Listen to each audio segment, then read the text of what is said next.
Bonjour chers abonnés, bonjour à toutes et à tous. C'est pour moi un plaisir énorme de vous retrouver dans ma chaîne YouTube Biken Beni TV. Et aujourd'hui, je vais évoquer un sujet très important. On va échanger au cours de cette euh, vidéo sur un sujet qui me tient à cœur, particulièrement celui des inondations en République démocratique du Congo, les inondations en RDC. Ces phénomènes, vous savez, bat son plein depuis plusieurs années déjà, voire même depuis l'époque du président Kabila, avec l'époque du président Félix Tshisekedi. Le phénomène très récurrent des inondations a vraiment pris d'ampleur extraordinaire depuis très longtemps. Et moi, je pense qu'il y a des contraintes, la contrainte au niveau de la population et aussi au niveau du gouvernement. Le premier constat, personnellement, je pense, c'est au niveau de la population cible. Lorsque vous regardez la manière dont se comporte notre population, c'est un peu à feu, c'est décevant.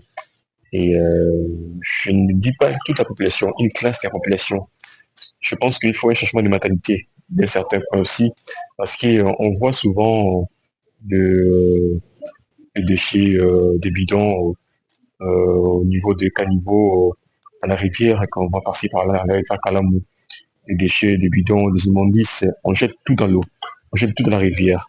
Alors, il n'y a pas une méthode soit de recyclage, soit de conserver mais de jeter. Ou bien à l'époque, il y avait des corbeilles. Malheureusement, il n'y a pas de corbeilles actuellement en RDC. On jette tout dans l'eau, tout on jette dans la rivière. Donc c'est une habitude un peu très dangereuse, je pense, pour moi, selon moi.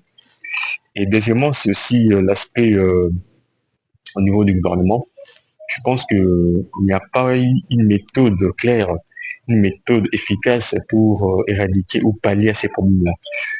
Je pense que c'est une contrainte vraiment immense. Il faut des experts vraiment qui réfléchissent d'une manière un peu élevée, un peu professionnelle, je dirais même, parce que je pense que c'est devenu une forme d'habitude et c'est un danger grave dans l'avenir de notre pays. Aujourd'hui, quand lorsque nous regardons les informations, on voit la perte de vies humaines par-ci par-là, dans des quartiers un peu reculés, dans des quartiers touchés par ces inondations-là. Je ne vais pas citer, mais il y a beaucoup de quartiers, aujourd'hui même, Gombe aussi est touché dans ces phénomènes des inondations. Je pense que le gouvernement provincial, voire même le gouvernement